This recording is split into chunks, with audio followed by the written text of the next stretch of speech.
any invisible illness, you can't see what's wrong. So if I show up and I have lip gloss on, that doesn't mean I feel awesome. Maybe I do, maybe I don't. But people just assume because you look good that you feel good.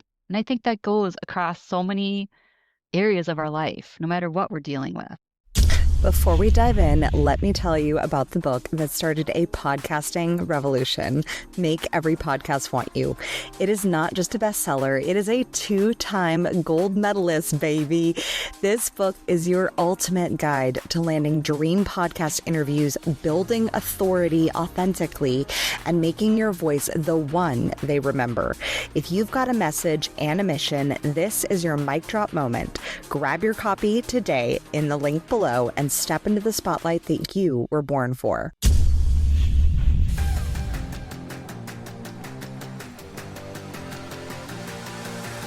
Welcome to the Communication Queens podcast for the visionary leaders, speakers, service providers, and podcasters who are looking to stand out sharing their story. I'm your host, Kimberly Spencer, former screenwriter turned master communications coach.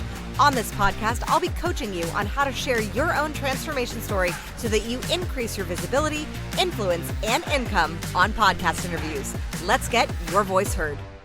Wendy Bjork, welcome to the Communication Queen podcast. I am so honored to have an expert in MS here because learning to speak a specific niche and being able to tailor your message to that cause and dance the dance around help and also legalities is a skill set. And I'm excited to learn from you what's been working for you as you've navigated communicating not only your story, but helping others on their journey with MS. Well, thank you for having me here. This is very exciting. And this all came about because of one of my friends who told me I need to start talking about my journey. And it only happened about 5 years ago that I've started talking about dealing with MS for myself. I hid behind a mask before masks were mandatory. Just thought that was easier because otherwise people just have so many questions. And because of any invisible illness, you can't see what's wrong. So if I show up and I have lip gloss on, that doesn't mean I feel awesome. Maybe I do, maybe I don't. But people just assume because you look good that you feel good. And I think that goes across so many areas of our life, no matter what we're dealing with. Now, as you've built your business and started speaking more on your intuition and understanding what an invisible illness is and like sharing with that, what have you noticed is the response of most people as they start to open up to your message? Most people are very open to hearing more about it because there's millions, just with MS, there's millions of people that deal with it. And I forgot what the statistic is where if it's every hour someone worldwide gets diagnosed, it's just everywhere. But yet there's a lot of people who have no idea what it is. And I think just getting out there and explaining how it affects everybody differently, just like any condition. We are all different people. We're all different genetically made up, and everything affects us differently, just down to our cellular level. Yeah. And I think that you touched on such a great point of because it's a point that I used to teach on when I started my career in coaching, which was in body image and wellness. And then I moved into high performance and business coaching. And so many people are looking for cookie cutter strategies. And I've had so many people come to me for business and for visibility. And I'm like, this is not the strategy for you. I had one person come to me and she was wanting to get visible on podcasts. And as I started to hear her strategy, I was like, podcast may be it. But I said, you need to go inside of other people's communities and demonstrate what it is, show, not just tell. And the telling part can be like 25% of your strategy going on podcasts, but it's not necessarily for everyone. So I'd love to know for you, like, what have you seen that's been really working? And what do you see that you're like, I'd like to know how to like get more data on that or like understand, is this even effective? I think I've had mentors too that also tell me, just go into groups on Facebook or start networking that way. And I did that for a while, and I'm still in a lot of groups, but a lot of those groups aren't interested in helping themselves heal. They just want a platform where they can talk about their life, talk about the medicine they're on, talk about everything else but what they're actually dealing with. And maybe just they don't understand how deep this goes. This is really, a lot of it is mindset. If we don't have a good mindset, it's just like spinning your wheels in like a dirt rut. You're just, over and over doing the same thing over and over every day. And I think once people figure out that, yeah, this is a mindset game and I have to get my head around this and actually identify whatever illness it is as a separate identity and not just take it on as your identity. And I think that has helped me so much in navigating it, to not feel like I have MS, now I can't do anything for the rest of my life. I'm going to be in bed. And I mean, some people are, unfortunately, they're hit harder with things and don't have the tools to deal with it. But I think, like you said about going online or finding groups, I think finding the right group is important and finding groups where you can contribute without being flagged. And I find so often that I'm flagged on Facebook because what I say isn't the norm. And later, as we go along, I'll talk about what, that's leading into for me. But back to the original question is, it's really hard to find the right place to be. And in the 5 years I've been doing this, I'm still practicing it. Ooh, so you touched on a subject that I'm really passionate about because I too have been a part of several groups that are support groups for certain diagnoses that involve my family members, and certain strategies that we've used are not the norm, but we've seen very positive results. And yes, I completely empathize. And that's why I love podcasting so much, because frankly, you can say what you want and we put a medical disclaimer on it and say, here's our medical disclaimer, do your own research, try some vitamins. Right. Yes. But there's so much power in being able to speak up and also being able to gently navigate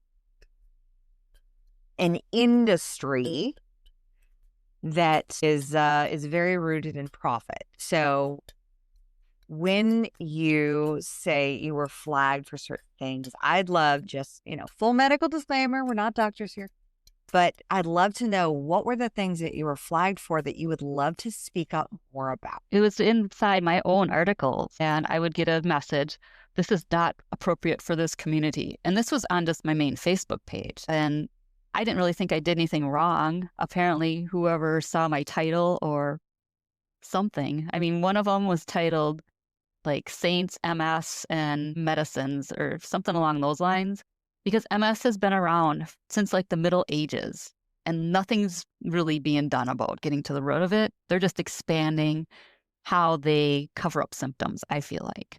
Mm-hmm. So I write about that a lot. And I think that was one article because it probably had the word saints in it. I'm not sure.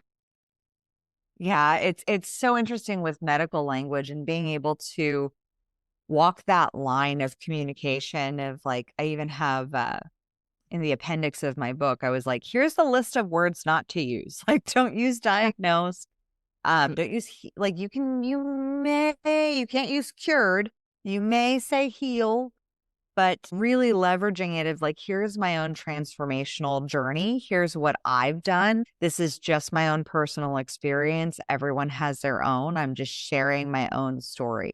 And I think that that's where us as humans sharing our own story comes into play so valuably, because no industry can say, I mean, they can, like, we're not going to even talk about medical gaslighting, but you can't take away somebody's story. Like, that's your story. It's your experience, no matter what it is that you experience. And in that way, there is so much power because people can see, oh, well, there's a possibility. She was able to try this solution and try this thing that mitigated her symptoms. Like, there are these solutions that people can start to see, and people start to see possibility beyond the scope of what they've been conditioned to see. Yes. And that's my goal, that there are so many possibilities when we start asking questions, when we start seeking our own answers, seeking universal knowledge. There's so much there.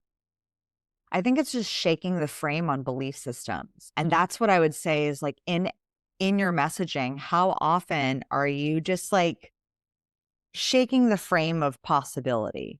Like, you see someone's box of like, here's what typically they believe. about this condition, about this diagnosis. And then here's something leveraging story of something that maybe your own, maybe one of your clients, that you've been able to just shake, that you can shake the frame of like, oh, this is the only best right way to do things. Because so often people get stuck in that box of that there's only one way and there's the right way. And there's a bajillion different ways because, like you said, every person's body is different.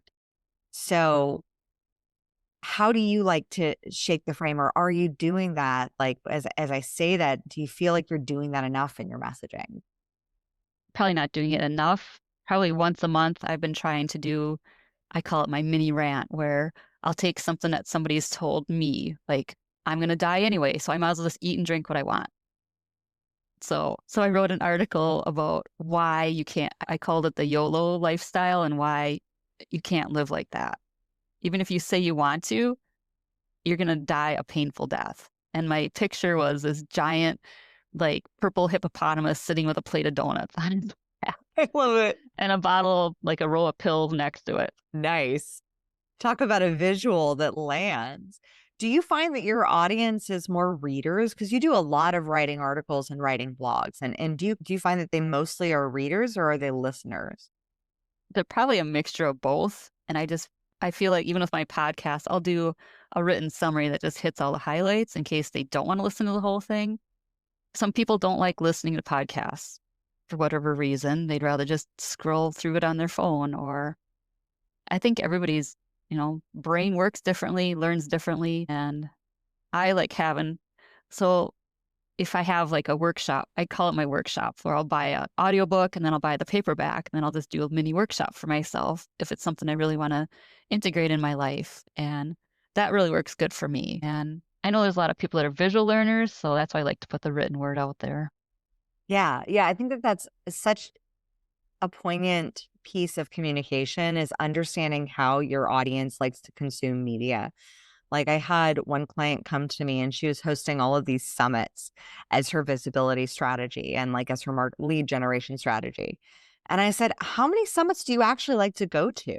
And she's like, oh, not really. I don't really go to them. And I was like, probably not the marketing strategy that's going to attract her clients. When she pivoted her marketing strategy to do how she likes to consume, because perception is projection, like, we attract who we are in so many ways, including the representational systems in which we consume our media. And I love the fact that you are modeling that, because how you create mini workshops for you to learn something, you're doing the same for your audience. Do you turn your articles into podcasts and mini podcast episodes and just read your article? I'll turn it into a video. So I'll take one of my articles, turn it into a long form YouTube video, and then I use Opus clips to clip it and then send that out every day. Look, I love that. Like, that's a rock star visibility strategy right there, of just being able to leverage what you already have. I think that that's one of the things that content creators get so hung up on is, I have to create something new. And I'm like, I guarantee you that your audience does not remember your post from 5 days ago. Yes, even today. Yeah. Yeah, you can reuse, you can leverage, you can repeat and recycle and repurpose your posts as much as you want. I actually have there's one coach that I follow, and every year I look forward to her email because it's one that's always convicted me, but I know that I'm going to get it every year for her promo for her course that I already enrolled in, but I still look forward to the email because I'm like, it's a really convicting message. But it's like, once I started to see, after following her for years, I'm like, she's sending the same email once every year. And eventually I started looking forward to that email. So I think looking at content, so often we think we have to reinvent the wheel and say something new. And not necessarily is that always true. Right. I agree. What would you say is the core message that you like, the core, if you were to shake the frame of like the main belief system that people come to you having and that they leave transformed, no longer having, what would you say is that belief system? The belief system that you can help yourself heal and that you can be your own advocate and that it's okay to ask questions. We are paying the medical professionals to cure us. but there isn't a cure. And people forget that it's okay to stand up for yourself. And I learned that from many years ago and back and forth to the neurologist. Every time, oh, is he going to have my cure this time? This time, am I going to get my cure? And it's just a hamster wheel. And once I realized that, it's so empowering. Before we get to the rest of the juiciness inside of this episode, I want you to imagine this. You open your inbox and bam, a fresh list of podcasts looking for someone just like you. No cold pitches, no chasing, just aligned visibility served on a silver platter like only royals receive. That's what you get with podcastguest.com. So if you're ready to magnetize opportunities, effortlessly attract aligned audiences, and finally speak your truth on stages that convert, then go sign up now and claim your free profile. Now let's get back to the episode. Walk me through what that was like. Like what had to change within you in order to no longer seek the cure, because there is no cure for MS. I think it took so long for them to diagnose me. I started having symptoms when I was 15, and it took 6 years to diagnose me. So by then, I'm done with college. I'm working my first full-time job, and I start having symptoms that are worse because it's based on stress. It's based on probably not sleeping, probably what I was eating and drinking. And that's what they kept telling me. Come back when something happens. It's, a waiting game. And I still think their process is similar. You just keep waiting until something bad happens to come back. And my grandmother, my dad's mom, was diagnosed with rheumatoid arthritis, which is another autoimmune condition, probably in her 30s. And she had 3 little kids, 3 little boys. And, this is the 1940s. This happens. And I'm sure nobody listened to her. No doctors probably gave her the time of day. And all I could think of, because by the time I got to know her, she was just stuck in a chair looking out her window all day. So when they diagnosed me, that's the first thing I thought of was, I cannot sit there and look out my window. And by then she had passed. So she's really been my inspiration to use my voice, use my platforms for other women to lead the way. And that's why I have the lighthouse symbol of I want to be the lighthouse for people who are ready to go down the path to healing, because it's available to everybody.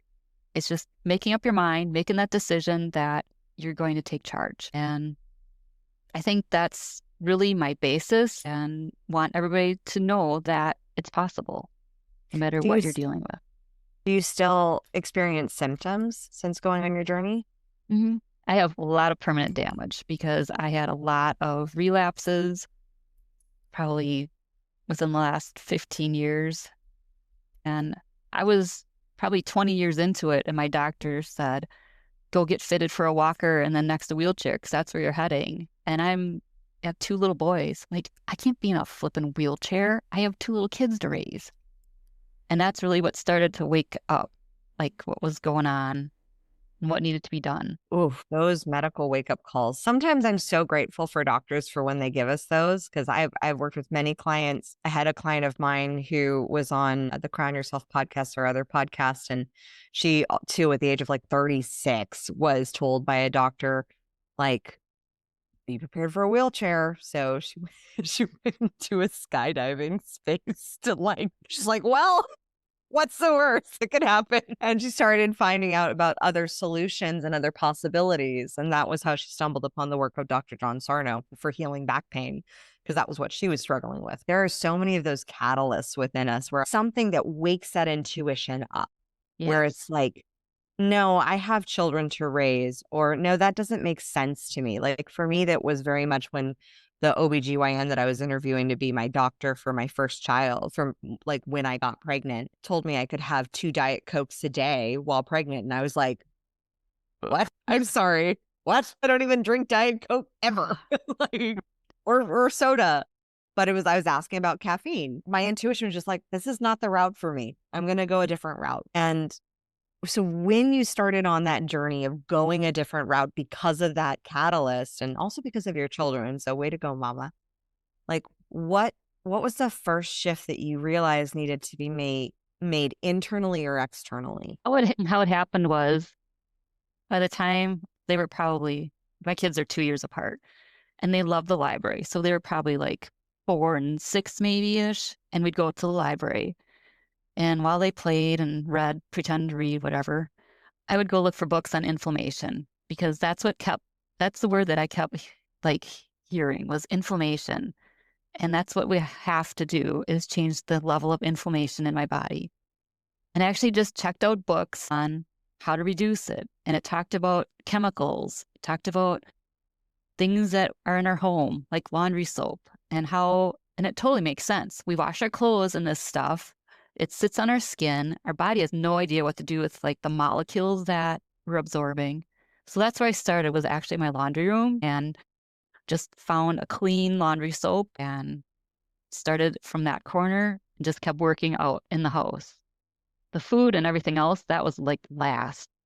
It's amazing. So you started with like cleaning out all the detergents and fragrances and things like Yeah. that, and then eventually got to the food.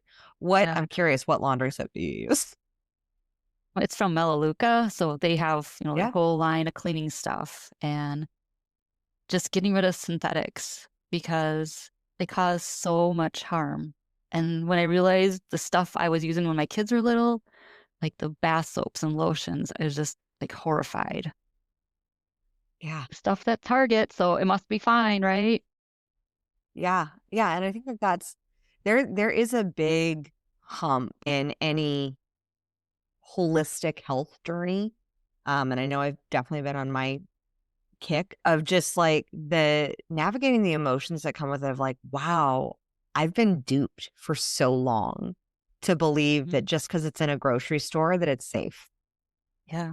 We shouldn't be going down that aisle. Our kids shouldn't be going down that aisle because everything is off gassing and that's right at their height. So they're just getting it full on and it's horrible. What is off gassing? So a lot of those cleaning bottles that we can smell it, they start like boiling or off gassing at room temperature. So all these products are off gassing all at once. And then you got a 3 or 4 foot high little kid going through there. It's just at their level. And just think about what that's doing to their poor little system that's not developed. My God. Yeah. I mean, just thinking about it, I was like, I've never heard the term off gassing, but I walk down if I ever have to walk down that aisle, like I'm like trying to Yes. breathe after. Right. Yeah, because the fragrances are just so strong. So where are you now with your journey? So you started out with a lot of symptomology, you still have symptomology, but is it mediated? Is it a day-to-day thing? Is it just meeting your body where it's at? It's a lot of metering my energy. So I'm not doing a lot of like mountain climbing. Once in a while, I will go on a hike, but it has to be perfect weather because the hot and the cold extremes affect me. So I do not live in a ideal climate. I live in the northern half of Wisconsin, and like the cold affects me, the hot affects me, where it turns like my legs to spaghetti noodles, which that was my first symptom ever was my parents had a hot tub, and anytime we were getting a cold, my mom would send us to get a steam, in the hot tub, and I'd get out and my legs are like cooked noodles, and I'm thinking, okay, I'm a runner. What's wrong with me? And I thought, well, maybe I just did too much.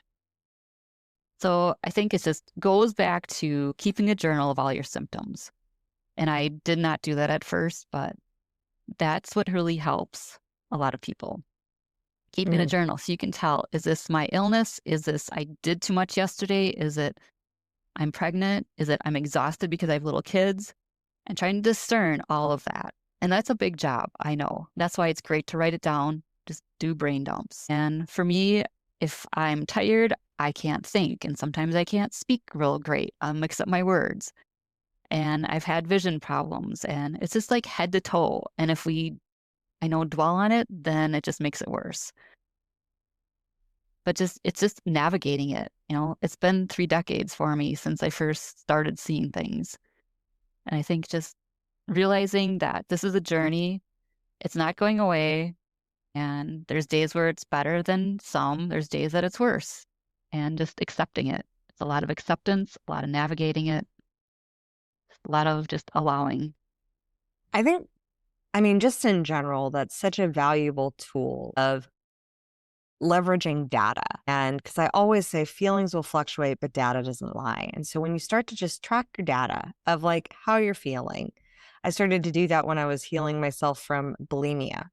And I would just notice like, okay, I'm going to write down like, I was really triggered to go rush to the store and just what was the emotion that I was feeling? Being able to have that data there is whether no matter what you're struggling with, whether it's financial difficulties or health or certain things with your body or your kids, like just being able to have some sort of tracking tool, whether it's your notes and app in your phone or in a journal, that is such a great practical advice. I think that could be translatable to any scenario for any medical condition or for anyone who just wants to feel better. I mean, Yeah. I literally just this past week was like, I didn't recognize how not good I was feeling with having iron deficiency during pregnancy because I was settling for a normal, like, oh, I'm just, I'm pregnant. But then I get my labs back and I was like, oh no, we got some work to do. And I started listening to my intuition and being able to have the awareness as soon as I started to feel better and take the right supplements for me that suddenly I was like, oh, I didn't know how bad I was feeling because I had just accepted it as normal. And I think a huge takeaway from tracking data and being able to follow any sort of symptomology that's off or wonky or just like your legs feeling like noodles of like, what did I just work myself too hard? Am I too stressed? Like, did I do too much? Those pieces are so valuable for when you can sit down at the table with you, your intuition, your doctors, and say, hey, like here's everything. Right. And the other piece of that is medical records are hacked, they're lost all the time. So if you don't have your own record of what's been going on, then you're just kind of left to recreate it yourself. And I experienced that. I've been going to the same like clinic center for 30 years and they upgraded their system. 25 years of my records were gone. All my MRI scans, everything. And I thought, this is great. Luckily, I've been kind of keeping a log for myself. Not as detailed as I probably should have been, but every year I would write a letter before I went to my neurologist and tell her what happened like the prior year. So at least I had those Google Docs to go back into and just save it in a folder then. That is such great advice. It's advice that I give on the financial side for my business owner clients with our coaching company. Because the internet does as technology does as it is, technology does. And it updates and there's bugs and there's tweaks and there's hackings and things like that. And to be truly at cause for your life means also taking that responsibility into your own hands and moving forward with that. And I think that that's such a powerful place for any person to start with, that's such a key point in your messaging is really to being that advocate for yourself, because no one's going to advocate better for yourself than you. Exactly. Yeah. Wendy, I have loved our conversation. We could talk about a lot of things for a long time, I think. I would love to know, where can we find you? How can we work with you? And how do we start to learn how to listen to our intuition and be our own best advocates for our health, whether it's with MS or our just health in general? Yes. My main website is heartsofwellness.com. And then because I am not in love with social media and what they do for flagging and censorship and tell us what not to say, I created my own community as part of my main platform. So to reach my free community, it's heartsofwellness.com/community. And there I'll post my articles, I'll post my podcasts, and that way we can talk about it without somebody looking over our shoulder all the time. Because I feel like that is just so disruptive and it just helps us be who we are when we can say what we want. Agreed. Wendy, I'd love to know from you, what did you love about our conversation? I love that we spoke about our intuition because when we listen to our intuition and follow it, we are on the right path. It's when we don't listen to it and don't believe it, which I've done a lot of times in my past. Doesn't always work out typically does not work out for the best. So I love that we talked about that. And I loved how you related, other medical questions and your own life and wove it into what I'm trying to express. Well, you're expressing it beautifully. I think your message is very needed for people to be their best advocates for themselves and to take ownership of their health, no matter what diagnosis they've been delivered. Because as I have said for the past 8 years, just because it's a diagnosis does not mean it's a death sentence. I am championing you all the way, Wendy, with getting your message out there and helping more people come to a holistic form of healing and integration within their body. So well done, you. Go follow Wendy, go join her community, and allow yourself to be open and expressing in a safe place where you won't be gaslit about your symptomology, sharing what you're experiencing. As always, your story has the power to serve and save at least one life. So go out there and let your story and your voice be heard. Thank you so much for listening. If you love this episode, subscribe, leave us a review, and share it with your friends. For more tips on guest podcasting, storytelling, and communication strategies, follow us on social media at Communication Queens Agency and visit us at communicationqueens.com. I look forward to seeing you in the next episode. And in the meantime, remember, your story has the power to save one life. Let your story and your voice be heard.